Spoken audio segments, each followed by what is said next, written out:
Shalom, everyone. Thank you so much for joining us today for the Primacy of Morality over Ritual in the Prophets with Rabbi Dr. Jeremiah Unterman. Since 2013, Rabbi Dr. Jeremiah Unterman has been resident scholar at the Herzl Institute and the academic editor of the Koren Tanakh of the Land of Israel since 2017. But would love to pass it over to you, Dr. Unterman. Thank you for being here today. Thank you very much. Thank you for the invitation. Looking forward to the evening. This is our topic, the primacy of morality over ritual, prophetic innovation. And my intent here in terms of the slides you will see is that almost everything I say will be on the slides itself, because I found that in the course of time, some people learn more by hearing and some people learn more by reading. So you'll have the chance to do both. Okay, so the number 4 is the topic. This is the list of chapters in my book that I published with the Jewish Publication Society and the University of Nebraska Press in 2017, Justice for All, How the Jewish Bible Revolutionized Ethics. Next, please. Okay, this is throughout the ancient Near East. Okay, that's what A&E is, including Israel. The cult, and by cult I mean really any kind of ritual system, was of major concern to the maintenance of religion and therefore to the preservation of society. Indeed, nowhere in the ancient Near East could society be conceived of in non-religious terms, such as secular or atheistic, that are commonplace today. Each A&E society had at its base a concept of the divine and of the attendant human obligation to worship and sacrifice to the divine. So given our ethical focus of this topic, we need to ask, does a connection exist between ethics and cult in A&E writings, including the Jewish Bible? If so, what is the nature of that linkage? But let me just say a word about why it's important to know about ancient Near Eastern material, because the Bible, after all, was written in the ancient Near East. And therefore, when you know what is going on in the ancient Near East, and I'm talking about everything from Egypt in the southwest, let's say, to the Hittites up in lower Turkey today, to Syrians a little bit further west, and to the Babylonians and the Sumerians on the Persian Gulf, all these cultures and more are already ancient cultures by the time that Israel comes on the stage. And therefore, if you understand what's going on in the ancient Near East, your understanding of the Tanakh, of the Hebrew Bible, is illuminated. So, ethical ideals actually existed in A&E law collections, wisdom literature, and other writings. Specifically in Mesopotamia. Mesopotamia means between the rivers, right, of the Tigris and the Euphrates.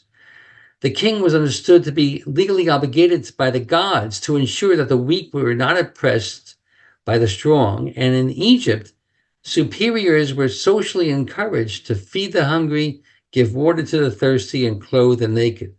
Of course, unless you were the pharaoh, every superior was inferior to another superior, and they had to be very, shall we say, slavish to their superior.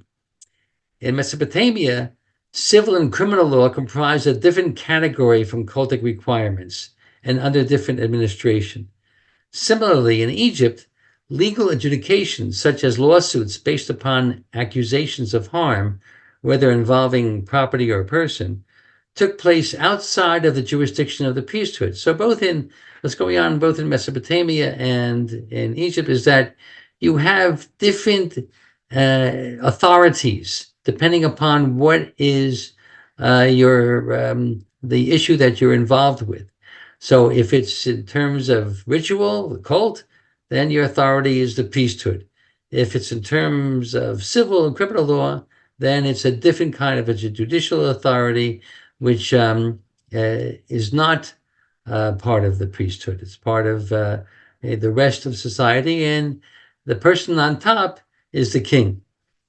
In contrast, the Torah's law codes encompass and even interwove both ethics and ritual, while introducing detailed ethical laws in a variety of social areas. in the here I'm talking about purpose of sacrifice. I'm going to skip over most of this because of our time limitations. But let me just get to the last paragraph. A crucial difference between ancient Near Eastern cultures and Israel is that the temple in the ancient Near East, that is the house of the deity, was primarily for the benefit of the god, as he or she was provided with food, drink, and a dwelling place.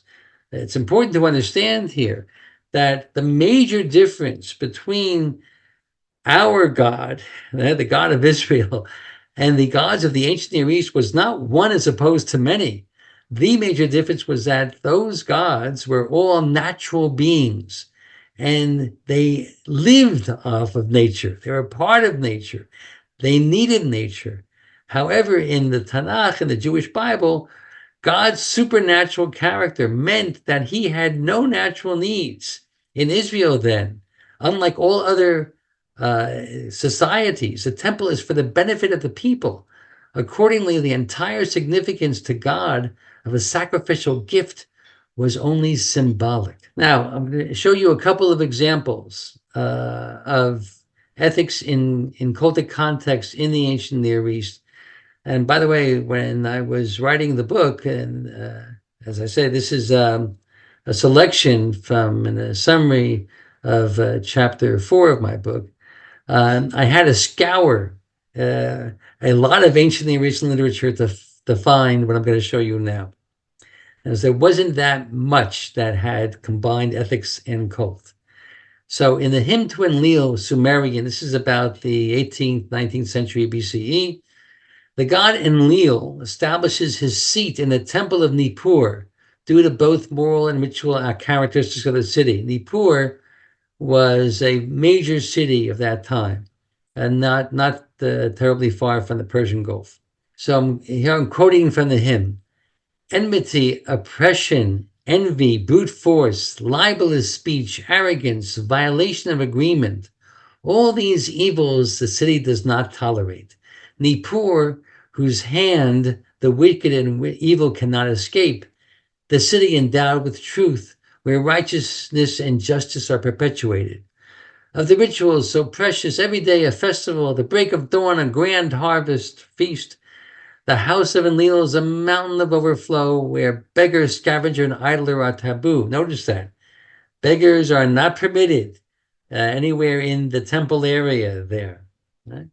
Its absolute lustration, priests are well suited for rites fit for the holy prayers. So here you have an idealized depiction of the city of Nippur, where both ethics and ritual are important, and they're both, as it were, as I say, an ideal depiction. Then you have about 1,000 years later, in Akkadian, which is Babylonian, the Shurpur Litany, where you have a list of ritual and ethical sins of a certain individual who is sick, in danger of death, who has eaten what is taboo to his god, what's taboo to his goddess. These are ritual aspects. Who said no for yes, who said yes for no, who despised his goddess, spoke evil things, oppressed a weak woman, estranged friend from friend, did not release a captive. His sins are against his goddess, crimes are against his goddess. He despised his parents, gave with small measure and received with big measure, meaning that his weights were not honest. He took money that was not due to him, set up an untrue boundary. He entered his neighbor's house, had intercourse with his neighbor's wife, shed his neighbor's blood, etc. So here you have, as you can see, these people are well aware of the sins of the evil that people can do. But you also, and it's combined here with ritual in the beginning. Now you have two other sources I'm going to bring. One is from the Instructions of Merikare, which is from the Egyptian wisdom literature in Egypt, approximately 21st century BCE, spoken by a king to his son. And in these instructions is found a call to please the sun god, who was the chief god of Egypt. Right, the sun god Ra. Ra doesn't mean like it does in Egyptian, what it means in Hebrew, which is bad, like you have, for example, in UNRWA, right? That's a joke. Okay. By being upright, by doing justice, the loaf of the upright is preferred to the ox of the evildoer. The ethical lesson here has no resemblance to any other extra biblical text in the ancient Near East. Nonetheless, it does not totally negate the sacrifice of the wicked. Rather, it's a comparison. It only indicates that the large, expensive offering of the evildoer is of less value to the god than the small and expensive offering of the righteous. Although the offering of the righteous is preferred, which is an ethical value, the gift of the wicked is not rejected. Lastly, you have a prophetic text from the prophet Nursing to the king of Mari, Zimrilim. Mari is in the upper Euphrates. This was from 18th century BCE. Links ritual in one prophecy to ethics in a second prophecy. The text begins with a complaint from the god Adad about the failure to provide a certain ritual offering and a particular estate, presumably to be added to the temple's properties. To realize that in the ancient Near East, and particularly in the area of Babylon and also in Egypt, these were temples were major economic concerns.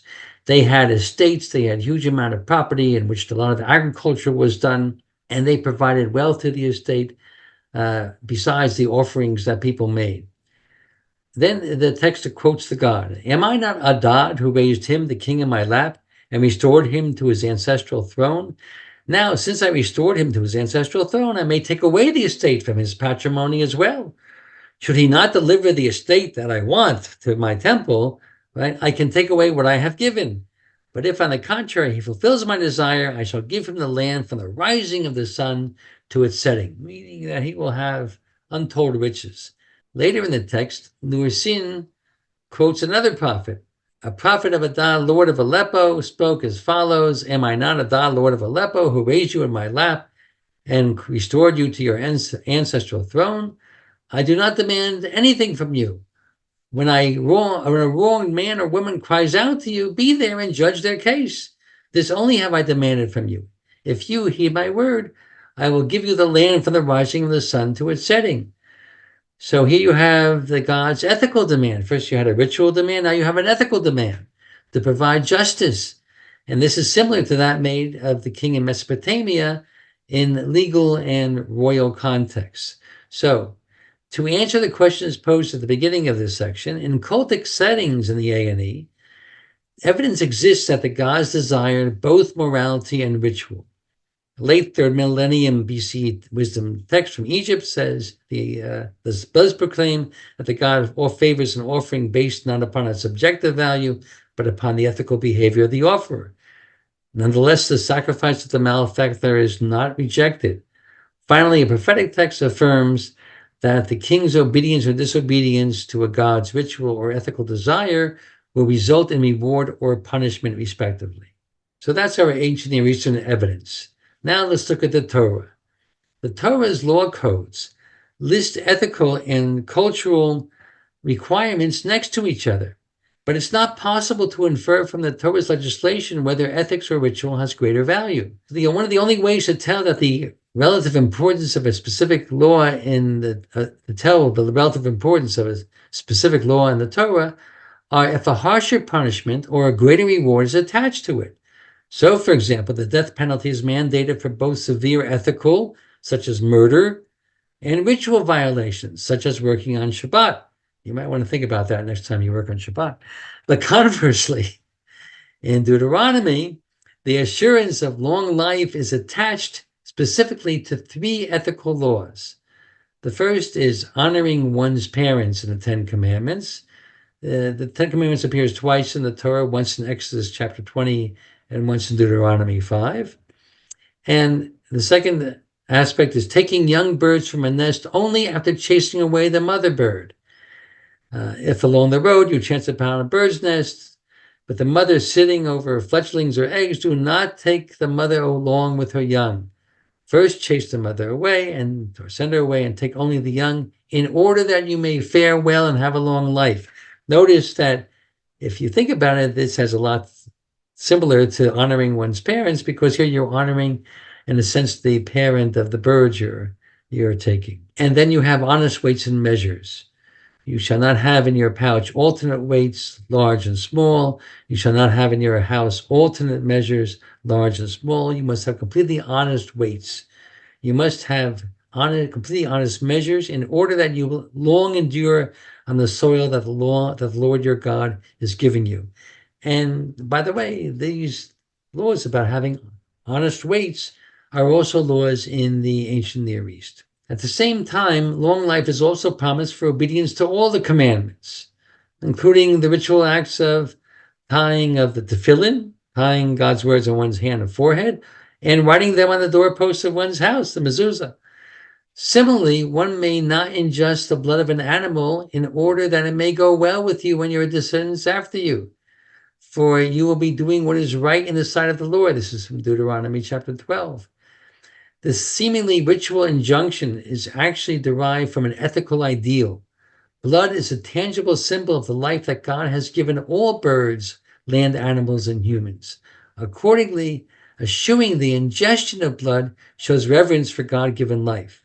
However, at the end of the section in Deuteronomy in which the blood prohibition appears, along with a series of laws about sacrifices and food, is a concluding verse. Be careful to heed all these commandments that I enjoin upon you in order that it will go well with you and your descendants after you forever. For you will do what is good and right in the sight of the Lord your God, which is similar to the verse we read earlier. So whether by severity or of punishment or magnitude of reward, one cannot determine from the Torah's laws the relative importance of ethics and ritual. Nonetheless, you have two places which may indicate that a greater significance is found in the Torah for ethical acts as opposed to ritual ones. First, you have multiple reasons or motivational statements exhorting the Israelites to care for the stranger. The stranger, by the way, in the Torah and most of the Tanakh of the Bible, refers to the resident alien among you. To care for the stranger, the poor, widow, and orphan, which has no ritual equivalent. So, for example, you have the motivational statement, do not harm the stranger because you were strangers in the land of Egypt. In other words, you have to realize what's going on being a stranger, being a resident alien, and you have to be therefore caring for the resident alien. So, and you have other kind of motivational statements concerning taking care of the poor. God and the stranger, God says, for I love the stranger. And you also have the statements about taking care in Exodus, about taking care of the widow and orphan, and say, you must not harm them, or otherwise I will make your wives into widows, and I will make your children into orphans. Woo-hoo. Okay. Now, these are motivational statements. Second, you have the 12 curses that the Israelite tribes, upon entering the Promised Land, are to proclaim on Mount Ebal and Mount Gerizim in Deuteronomy 27. The first curse is against idolatry. The second through the fifth are moral crimes: insulting parents, theft by moving a landmark, misdirecting a blind person, subverting the rights of the stranger, orphan, and widow. The sixth through ninth are sexual crimes, with one's stepmother, an animal, one's sister, one's mother-in-law. The 10th and 11th are against murder and taking a bribe to kill an innocent. The 12th is against anyone who does not uphold the Torah's instructions. But where is there a curse against one who violates the Sabbath or the holidays or the holy things that are involved in the temple or the sanctuary, or in terms of not fulfilling the kosher laws? The absence of any ritual crime at this crucial moment may minimize the importance of the ritual as opposed to the moral. In sum, the possibility exists that the Torah law and covenant on some level infers that morality has a greater value than ritual. Proverbs. Remember the statement about the loaf of the upright is referred to the oxen of the evildoer in Egypt? Well, here you have different statements in the book of Proverbs, which is also wisdom literature, like that, the instructions of the Merikare. The sacrifice of the wicked is an abomination to the Lord, but the prayer of the upright pleases him. In other words, God does not accept sacrifices from the wicked. He does the prayer of the upright. To do what is right and just is more desired by the Lord than sacrifice. Here, behaving in a right and just manner is more desired to God than sacrifice. And finally, the sacrifice of the wicked man is an abomination, the more so as he offers it in depravity. Again, the sacrifice of the wicked will not be accepted. So if you go down to the bottom of this slide, the messages here are clear. God wants ethical behavior more than ritual. Ritual by the wicked is unacceptable.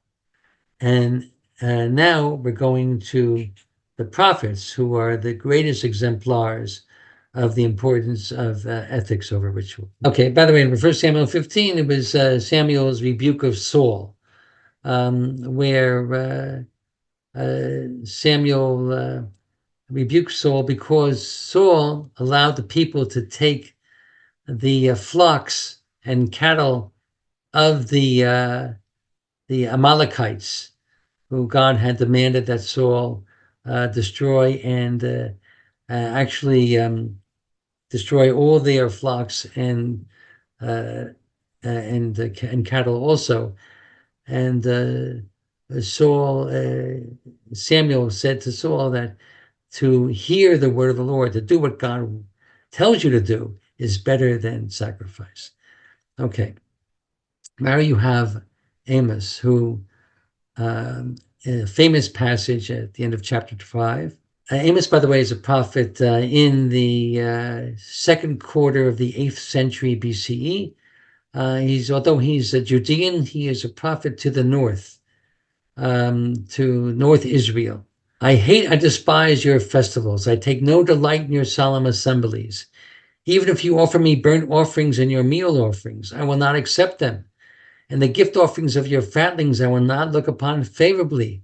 Remove from me the din of your hymns, and to the melody of your lutes I will not listen. But let justice roll on like water and righteousness like an ever-flowing stream. You may remember that was quoted by Martin Luther King in his famous speech at the Capitol. Did you offer me sacrifices and meal offerings those 40 years in the wilderness, O house of Israel? Now, the last verse has a parallel in Jeremiah. For when I freed your fathers from the land of Egypt, I did not speak with them or command them concerning burnt offerings or sacrifice.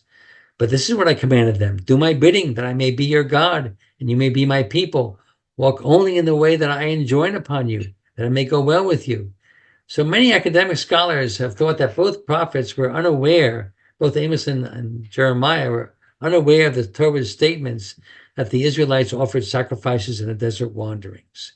In reality, these verses, both in Amos and in Jeremiah, use terminology that only refer to the voluntary offerings of individuals, as opposed to the mandatory communal sacrifices offered at scheduled times. In other words, voluntary sacrifices were neither desired by God in the desert nor offered by the people at that time. Therefore, neither Amos nor Jeremiah rejects the cult in total. The prophets that are using the circumstances in the desert to highlight the travesty that in the prophet's day, the same people who are acting unjustly are the ones bringing the voluntary offerings. And Amos frequently rebukes the people for numerous moral crimes, because they sold this for silver the innocent, the needy for a hidden gain. They tramp on the heads of the poor into the dust of the ground, etc. Here, the next passage. Look at the manifold outrages within her, Samaria, right? This is the capital city of the north, and the oppression in her midst. They're incapable of doing what is right. The next passage. Hear this word, cows of Bashan, referring to the rich women, okay, who oppress the poor, crush the destitute, who say to their husbands, darling, bring me a double. And you have, in other words, the women don't get off scot-free either if they have been collaborating with their husbands in the oppression of the poor. Next one. They hate the arbiter in the gate, and the one who pleads honestly they loathe. Therefore, because you levy a straw tax on the poor, exact the grain tax from him, you persecutors of the innocent, takers of bribe, etc. Seek good and not evil, that you may live. Hate evil and love good. Set up justice in the gate being the gate of the city in which cases were heard. And then the last one on this page, hear this, you who trample upon the needy, exterminating the poor of the land, saying, when will the new moon be over, so that we may sell corn? In those days, on Rosh Chodesh, on the new moon, people did not do work. And on the Sabbath, when will the Sabbath be over, so that we may open up the grain bins? In other words, they can't wait for the Sabbath day to be over so that they can go and sell their foodstuffs at a higher price than they should be. So the above passages focus on the abuse of the needy and the poor, corrupting justice in the court, sexual crimes, perverting sanctuaries and holy days. And the perversion of the sanctuary is emphasized in chapter 4 of Amos. Come to Bethel and transgress, to Gilgal, transgress even more. These are two places in which they had altars. Bring your sacrifices on the morn, your tithes on the third day. Burn a thank offering of leavened bread. Proclaim free offerings aloud, for you love that, O Israelites, declares my Lord God. Amos is here mocking the people who think they are gaining God's approval by coming to the venerable sanctuaries of Bethel and Gilgal and multiplying sacrifices and tithes, which are to be brought at the most once a year. They bring it every 3 days. Furthermore, they are shouting out their voluntary offerings. Hey, look at the offering I'm giving. Boasting rather than humility. Actually, their sacrifices are no more than attempts to bribe God. So God sees these offerings as purposeful rebellious sins. In some, as the famous scholar from the Jewish Theological Seminary in New York, Shlomo Spiegel, put it, sacrifice and prayer cannot serve as substitutes for justice. Under such immoral conditions, it is futile to worship the sanctuaries, for God will destroy the ancient shrines, even the royal temple at Bethel, along with the palaces of those who have oppressed the poor and needy. And the last sentence there, or second last sentence, at the end, the people shall suffer destruction and exile, the ultimate Torah punishments for disobedience to God's treaties and God's treaty that he made with Israel on Mount Sinai and laws. Amos's innovation is to proclaim that the determining factor in the people's destiny will be the Torah's ethical laws. So now I'll go to Hosea. Hosea was a prophet also to the north, lived up in the north, and this is around the middle or third quarter of the 8th century BCE. And here's a famous verse, for I, the Lord, desire goodness, not sacrifice, and knowledge of God more than burnt offerings. So what does he mean by knowledge of God? It doesn't refer to philosophy. It's an idiom or theology. It's an idiom that refers to divinely desired moral behavior. Look at this passage. I, the Lord, will betroth you to me with the bride price of righteousness and justice, and with goodness and mercy, and I'll betroth you to me with faithfulness, and you will know the Lord. That's what it means to know God. It's to know that this is what God wants. Righteousness, justice, goodness, and mercy, and faithfulness. Next passage. Hear the word of the Lord, O children of Israel. For the Lord has an indictment against the inhabitants of the land, because there is no honesty, no goodness, and no knowledge of God in the land. Malicious curses, perjury, murder, theft, and adultery are rife. Bloodshed prompts yet more bloodshed. Here too, it's referring to knowledge of God as knowledge of what God wants in terms of ethics. Now, does the previous verse at the top of the page make a stand against all ritual, or only that offered by immoral people? So here's this passage from chapter 8. When he already has altars so as to sin, Ephraim multiplied altars so as to sin. Though I write for him the principal teachings of my Torah, they are considered as those of an alien God. In his Ephraim, and this is the name of a catch-all name for the people of the north. In his Ephraim's frequent sacrifices, It is but flesh for them to eat. The Lord has not accepted them. In the next passage, for their evil deeds, I will drive them out of my house, meaning I will drive them out of my temple. In the first passage, they may offer many sacrifices only so that they can eat more meat. And the second one affirms that it is not God's temple that it's worthless, but the people's wicked behavior. So Hosea, like Amos, does not see the cult as integrally bad, but just the people's behavior that is bad. Isaiah, at the end of the 8th century, last quarter or so of the 8th century BCE, here speaking in Judea, speaking in Jerusalem even, hear the word of the Lord, you rulers of Sodom. You give heed to the Torah of God, you people of Gomorrah. This is what he calls the Judeans of his time. What are your many sacrifices to me, says the Lord? I have had enough of burnt offerings of rams, the suet of fatted beasts. I take no pleasure in the blood of bulls or of lambs and goats. When you come to appear in my presence, who has asked this of your hand, this trampling of my precincts? Bring no more useless offerings. Incense disgusts me. New moon, Sabbath, holy convocation. I cannot stand iniquity combined with solemn assembly. Right in the brackets, you have my comment on this. These words testify that Isaiah here condemns the rituals because they are offered by people acting immorally. Back to the Isaiah. I hate your new moons and festivals. They have become a burden to me. I'm tired of putting up with them. The issue is not inherently the cult. It's also made obviously by the following. When you stretch out hands in prayer, I will hide my eyes from you. Even though you keep on praying, I will not be listening. And why will God not listen? You have blood all over your hands. Even prayer is unacceptable in an immoral climate. What must the people do to attain the ritual purity necessary for proper offerings? Wash yourselves, make yourselves clean, remove the evil you are doing from my sight. Stop doing evil, learn to do good, seek after justice, rescue the oppressed, defend the rights of the orphan, plead the widow's cause. The message is spiritual cleanliness will only be produced by ethical behavior. A famous passage in Micah. With what shall I approach the Lord? With what shall I bow to God on high? Shall I approach him with burnt offerings, with calves a year old? Will the Lord be pleased with thousands of rams, with myriad streams of oil? Shall I give my firstborn for my rebellious transgression, the fruit of my body for the sin of my soul? He has told you, O man, what is good and what the Lord requires of you. Only do justice and act with love of kindness and walk modestly with your God.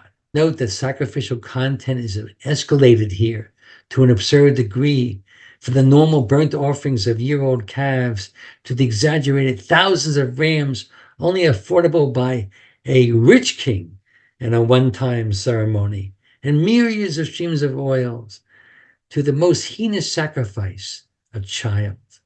It emerges then that these are not real questions, but rhetorical ones. The response is based solely on ethics. Note that what is good equals what the Lord requires of you, practicing justice and love of kindness as in Hosea, and to walk modestly with your God. That is the opposite of arrogance. Elsewhere, Micah emphasizes the people's immorality. Indeed, he's the first prophet to predict the destruction of the temple in Jerusalem due to the people's moral crimes. Further, that Micah does not denigrate ritual per se is obvious from his inclusion in chapter 4 of his book of the same prophecy in Isaiah chapter 2, the future establishment of the house of God in Jerusalem, the time of redemption.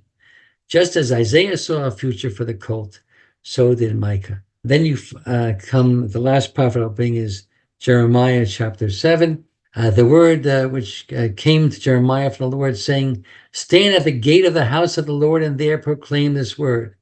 Thus is the Lord of hosts, the God of Israel. Mend your ways and your actions, and I will cause you to dwell in this place, or I will dwell with you in this place. Don't put your trust in lying words saying, the temple of the Lord, the temple of the Lord, the temple of the Lord are these. Instead, if you truly mend your ways in action, if you truly execute justice between a man and his fellow, if you do not oppress the stranger, orphan, and widow, if you do not shed innocent blood in this place, if you do not go after other gods to your hurt, then I will cause you to dwell in this place, in the land that I gave to your fathers from of old forever. See, you are relying on lying words that are of no avail.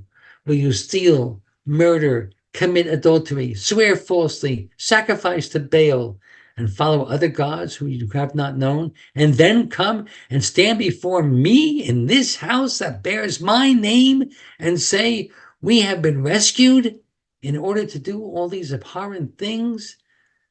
Is the house that bears my name a robber's cave in your eyes?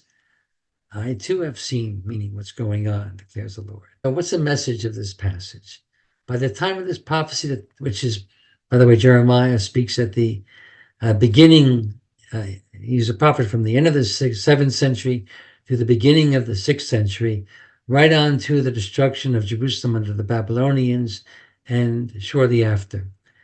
By this time of this prophecy, the temple has stood for over 300 years, despite the invasion of Pharaoh Sheshonq in the 10th century and the Assyrian conquest in the 8th century. The people considered it inviolable. They believed the temple's continued existence was a divine guarantee that no matter what happened, the Judahites were secure upon the land. Jeremiah radically challenged their belief system. He prophesied that the existence of Israel's most revered cultic institution was not unconditional. Everything depended upon obedience to God, particularly in regards to the primary ethical commandments. And I go to the last paragraph there. Undoubtedly, the elimination of syncretism, the worship of other gods along with the God of Israel, is essential for the prophet, but so are the moral duties. Taken together, ritual in the face of immorality and idolatry is worthless. The temple acquires its purity not intrinsically, but on the basis of the ethical quality of those who worship there. If the worshippers behave immorally, then the temple is no more than a robber's cave, and thus of no value to God. Ethics and ritual in the Tanakh, in the Jewish Bible. The Torah, as mentioned earlier, does not palpably differentiate between ethical and ritual laws as to relative importance, even though indications exist that morality is of special significance. The prophets stand at a time when the Torah, in greater or lesser part, is already known to the populace. What do they see? They look upon a society rife with moral corruption, in which the people's behavior is influenced by the venality of the upper classes. At the same time, they see a cult meticulously observed, but perverted from holiness to hypocrisy. The people treat God as a pagan deity, one who can be appeased with an overabundance of offerings. Within this pervasive environment of immorality, the prophets repudiate the complex of rituals associated with holidays and holy places. Those academics who claim that the prophets are promoting the intrinsic illegitimacy of the cult are imposing modern notions of liberal religion or secular values upon the ancient world. Just as atheism in the ancient world was inconceivable, so was a religious society without the rituals of worship. Even in modern secular democratic societies such as the United States, rituals are inherent. Ritual, in fact, is innate in all human societies. As the famous professor of Bible, Moshe Greenberg, once analogized, it's a ritual in America that on a wife's birthday, the husband will bring her a bouquet of flowers. Should the husband have been good to her throughout the year, concerned with his wife's needs, not taking her for granted, appreciate her kindnesses, and acting kindly to her, not going out with his buddies too often, not staying out too late, not coming home drunk and disorderly, careful and polite in his speech to her, faithful, etc., and then bringing her roses on her birthday, she will gladly accept them as a symbol of a love that is manifested on a daily basis. However, should the husband not be particularly caring or attentive, taking her for granted, behaving in a churlish and unthinking fashion, going out too much for too long, and with poor consequences, speaking harshly to her, be unfaithful, or any combination of the above, each person can make up his or her own list. And by the way, this works both ways, ladies and gentlemen. It's not just the husband who can be a fault, it's the wife also can be a fault. But there, if the husband then brings her a bouquet on her birthday, she has the right to throw the roses in his face, thorns first, my addition, saying the symbol of love is meaningless when it is not accompanied by loving behavior. So too is the message of the prophets. All the rituals of the cult, from prayer to sacrifice, are merely symbolic of the people's love of God. However, if the people do not demonstrate their love of God in their daily lives, then God rejects the cult and punishment will ensue. But how can the people behave lovingly to a God who needs nothing? The prophets respond, show love to the image of God, your fellow human who's a member of your society. If the people obey the ethical laws of the covenant and treat each other with kindness, with predominant emphasis on the needs of the underprivileged, then the rituals of prayers and sacrifices are accepted as a symbolic of a love that's exhibited daily. On the other hand, the people do not behave ethically towards each other, then cultic actions are of no value. The revolutionary message of the prophets is that ritual is both secondary to ethics and dependent upon moral behavior for its validity. Again, it's important to remember that in Israel, ritual rather than the people's gift to the deity is apprehended as God's present to the people, an act of munificence intended for their benefit. It enables the people to be drawn, as it were, into a more intimate relationship with God. The cult, though, is only a means to an end. To the prophets, the goal is the people's obedience to God's ethical commandments in order to create a just, righteous, and caring society. And then the last sentence of the next paragraph, the prophets articulate a radical criterion. In the eyes of God, the destiny of the people is determined first and foremost by their ethical behavior. These twin prophetic ethical innovations, the primacy of morality over ritual, and ethical behavior as a determining factor of national destiny, were unparalleled in the ancient Near East and serve as models, really, for our societies today. Thank you.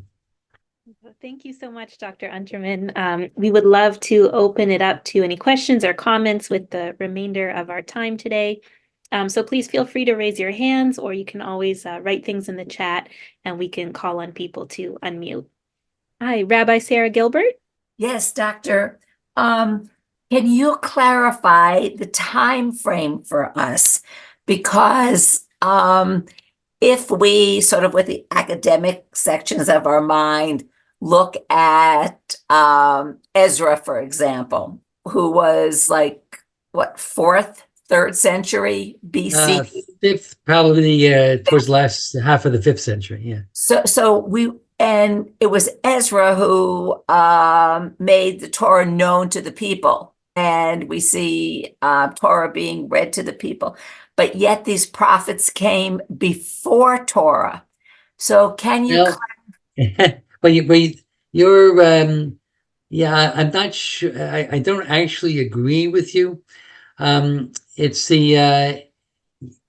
clear that Ezra is a major factor in terms of the rejuvenation, I think we should spell that R-E-J-E-W, rejuvenation of the people in the Second Temple period.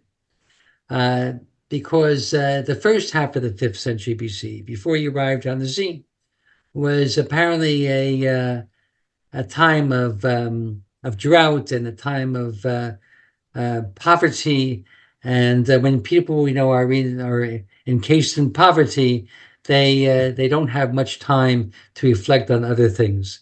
But we already have the prophets who are speaking to the people are already quoting Torah, and it's a kind of a rule of thumb in understanding prophecy that the prophets never rebuke the people for something that they're not supposed to know about already.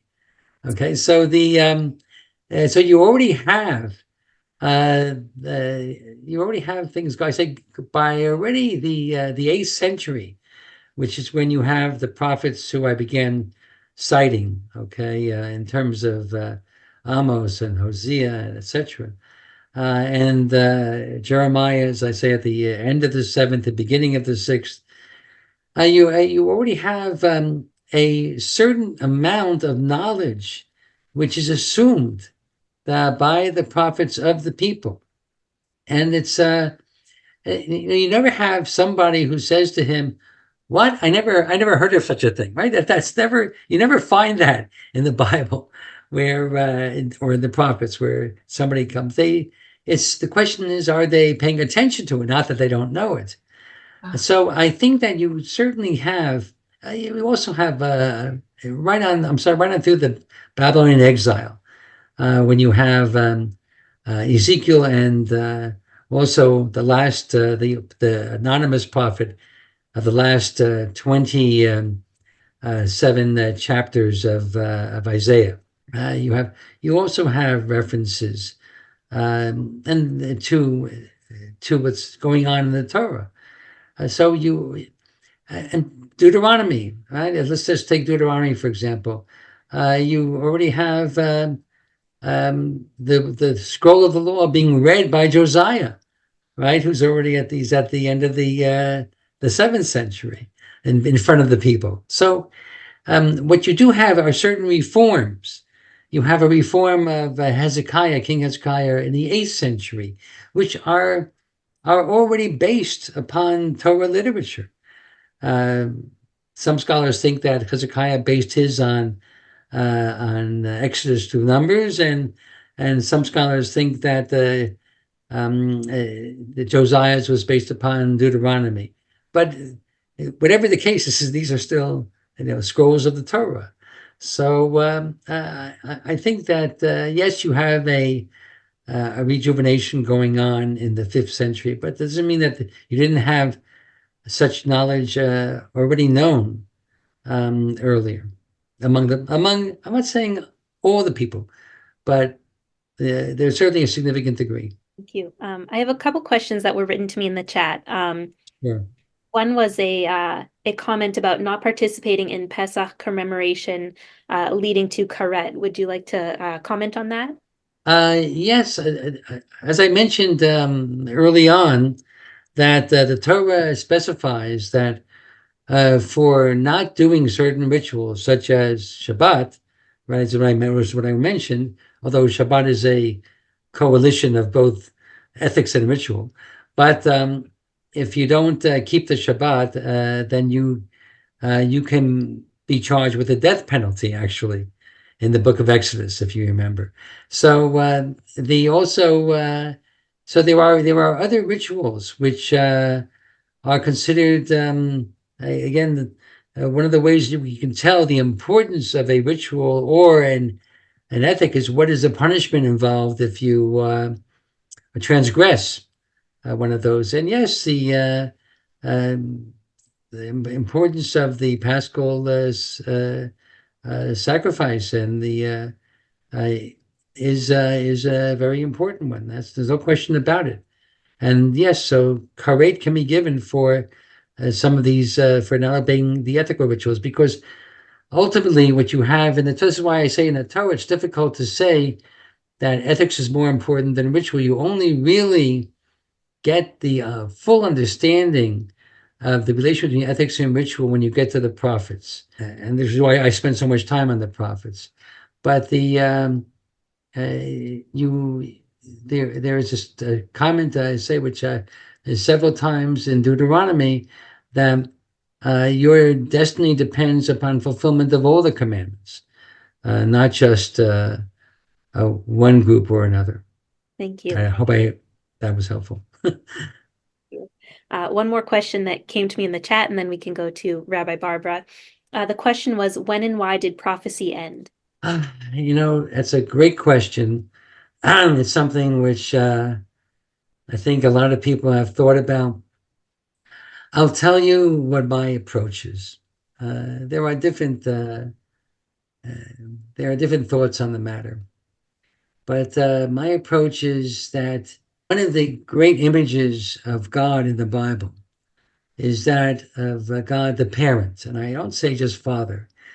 God is not a he, even though you find the word for he used, because in Hebrew, gender terms can be used for that which is either male or female. And even when it's not actually sexually male or female. So, for example, how do we say women in Hebrew? Nashim. We use a masculine ending for what's obviously a reference to a sexually feminine group. Or how do we say forefathers? We say avot, which is a feminine ending, even when it refers to a masculine group. So there's no sense of he, but there's images, and there's images. A most frequent image in terms of gender we see about God is often just the term he, but you see God who is mentioned as a judge, or God mentioned as a king, right? But you also have God mentioned as a mother, right? In Isaiah. And even the very beginning of Genesis, when you have the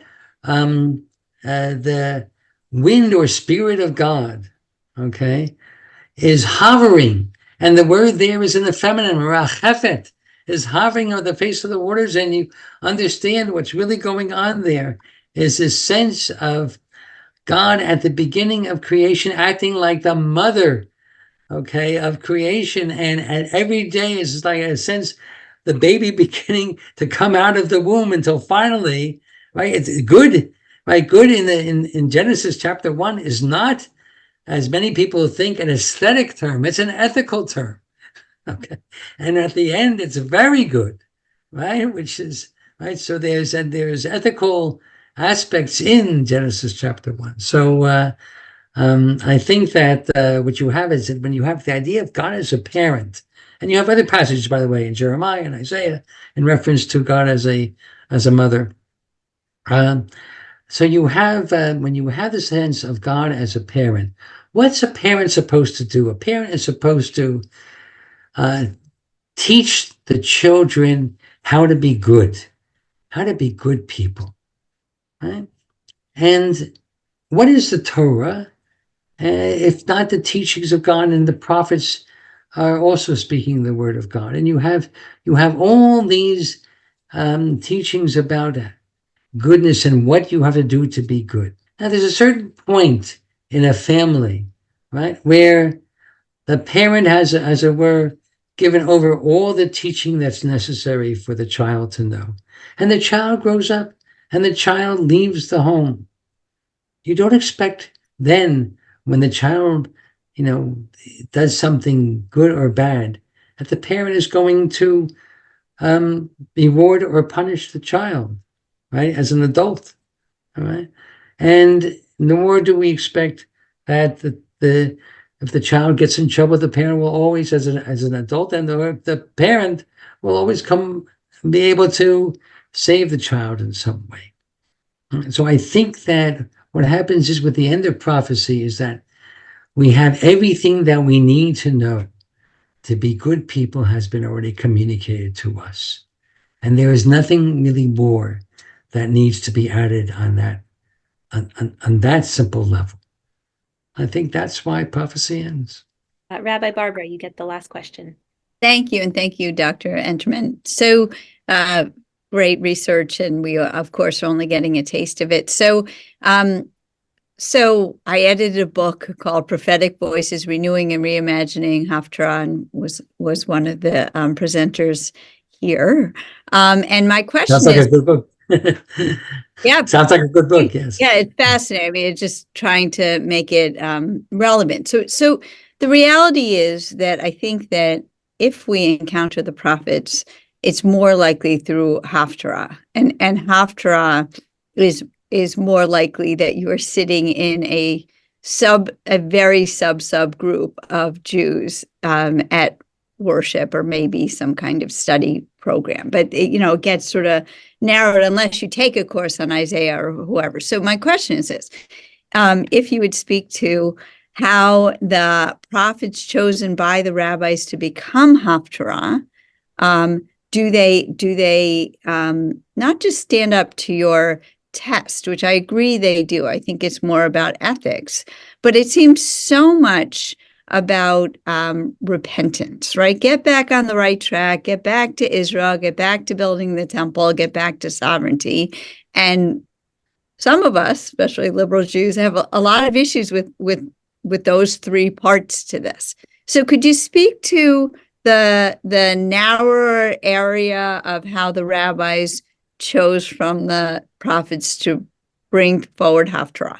Well, boy, I'd say it's another great question. This is which I really, I always when I'm in shul or wherever I am, that when I go over the Haftarah, I'm always looking to see how does this match up with whether it's a Haftarah for a holiday or whether a Haftarah for a specific Torah portion.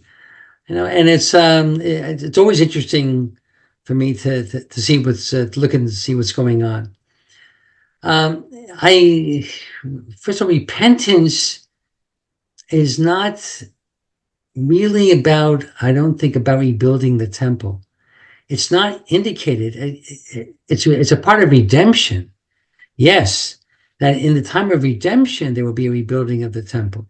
And the returnees from the Babylonian exile, saw themselves as living in the time of redemption. And therefore, they felt they had to rebuild what was taken away. Now, the rabbis actually are not out to rebuild the temple. They're out to make sure that the temple is not forgotten.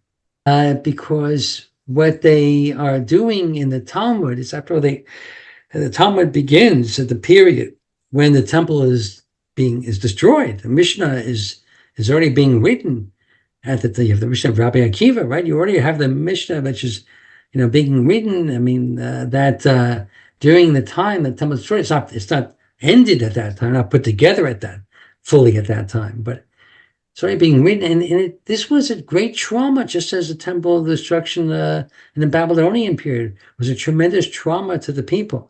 How do you go on without a temple?